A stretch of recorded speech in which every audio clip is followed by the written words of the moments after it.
अगर एक शख्स ने नापाक कपड़े धोकर अच्छी तरह निचोड़ लिया, এই মশলাটা খুবই গুরুত্বপূর্ণ। এখানে যতজন আছেন আশা করছি এর ওপর আমল আমরা করি না, আর না করার কারণে আমরা অপবিত্র থেকে যাচ্ছি, পোশাকগুলো অপবিত্র থাকছে।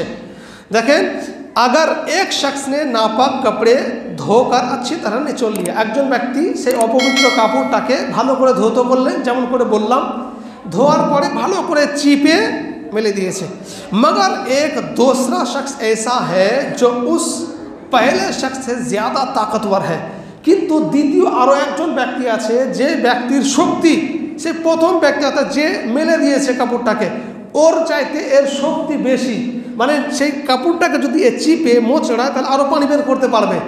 তাহলে अगर वो कपड़ा निचोड़े तो एक दो बूंद और टपक सकती थी, तो वो कपड़ा पहले वाले शख्स के लिए पाक है और दूसरे ताकतवर शख्स के लिए नापाक है। देखें, अपनी अपना शक्ति दिए ওটাকে চিপলেন আর পানি বের হচ্ছে না, মেলে দিলেন, আপনার জন্য পাক। কিন্তু ওই কাপড়টা অন্য একজন শক্তিশালী ব্যক্তি যে শক্তি দিয়ে যদি চিপে এবং যদি পানি বের হয় তাহলে ওই পোশাকটা ওর জন্য নাপাক, মানে পরা জায়েজ নেই। এখানে একটা মাসলা মাথায় ঢুকুন, অনেক সময় আমরা কি করি, বাপের লুঙ্গি ছেলেতে পড়ছি, ছেলের লুঙ্গি বাপে পড়ছি, তাই কি না, দিয়ে হয়তো ফরজ গোসল করার পর ওটাকে আমরা মেলে দিলাম, কিন্তু আমার চাইতে বা ছেলের চাইতে বাপের শক্তি বেশি, বুঝলেন কি না? তাহলে পারে যদি বাপের ছেলের চাইতে বাপের শক্তি বেশি হয়, ওই কাপড়টা ওই বাপের জন্য পরা হারাম আছে। বুঝাতে পারলাম কি বলতে চাইছি আমি? আর একটা এবার মাসলা শুনেন, খুবই গুরুত্বপূর্ণ। আজকে এই ফাসাদে আমরা সবাই পড়ে আছি। इस मसला से मालूम हुआ, मैंने ये मसला थे कि हम जानते पारलाम कि मर्द को अपनी नापाक कपड़े खुद ही धोनी चाहिए। सहबास करलें, मिलन करार पर सेई कापड़ अपवित्र कापड़ निजेर हाथे सेटाके धौत करा दरकार। बीबी से ना धुलवाए, निजेर स्त्री के दिए जेन ओटा ना धौत करा है। क्योंकि मैंने क्यों ना, आम तौर पर औरत की ताकत मर्द की ताकत से कम होती है। সাধারণত মহিলাদের শক্তি ছেলেদের চাইতে একটু কম হয়, তাই তো? এই কারণে এটা জায়েজ নেই। अगर मर्द खुद निचोड़े तो एक दो बूंद कपड़े और निकल सकता है, इसलिए मर्द के हक में कपड़े नापाक ही होंगे। আপনি সহবাস করার পর ওই কাপড় যদি স্ত্রীকে কাচতে দেন আর আপনার শক্তি যদি আপনার স্ত্রীর চাইতে বেশি হয়, ওই লুঙ্গি কিংবা ওই পোশাক আপনার জন্য জায়েজ হবে না পরা।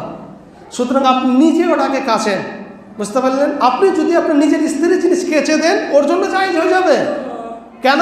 ওর চাইতে আপনার শক্তি বেশি আছে। এখানে লজ্জার কিছু নেই, বরং আরও মহব্বত বাড়বে। স্ত্রীর কাজে স্বামী যদি সাহায্য করে, স্বামীর কাজে স্ত্রী যদি সাহায্য করে, এতে মহব্বত ভালোবাসা বৃদ্ধি পায়। বুঝতে পারলেন? देखें, लेकिन किसी की बीबी उससे ज़्यादा ताकतवर हो और उससे अच्छी तरह से निचोड़ा है तो मर्द के लिए कपड़े पाक है। ऐसे मर्द जिनकी बीबी उनसे ज़्यादा ताकतवर है उसके हाथ धुले कपड़े पहनने में कोई हर्ज नहीं। एबार एक मसाला कि यदि स्वामीर चाइते स्त्रीर शक्ति बेशी है, अनेक समय एरकम है जे स्वामी असुस्थ पड़े गिয়েছে কিংবা স্বামীর শরীরে শক্তি নেই, ওর চাইতে ওর তার স্বামী স্ত্রীর শক্তি বেশি। এই অবস্থায় যদি তার স্ত্রী কেচে মেলে দেয় তাহলে সেই পোশাকটা তার স্বামীর জন্য পরা জায়েজ হবে।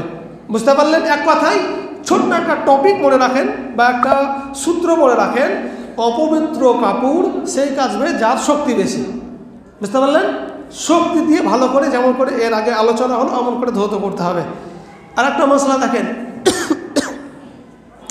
कपड़े को पहली मर्तबा धोने निचोड़ने के बाद हाथ दूसरे नए पानी से अच्छी तरह धोए, फिर दूसरी मर्तबा कपड़ा धोने और निचोड़ने के बाद हाथ दूसरे पानी से फिर अच्छी तरह धोए, तीसरी मर्तबा कपड़ा धोने और निचोड़ने से कपड़ा और हाथ दोनों पाक हो गए। যখন আপনি কাপড়টাকে কি করবেন, ধৌত করবেন, প্রথমে একবার ধুলেন, তারপর নিজের হাতটা ভালো পানিতে ধুয়ে নেন, আবার কাচেন, আবার ওটাকে ধুইলেন, আবার নিজের হাতটা ধুয়ে ফেলেন, আবার এরকম করে 3 বার করবেন, কাপড়টা পাক হয়ে যাবে, আপনার হাতটাও পবিত্র হয়ে যাবে।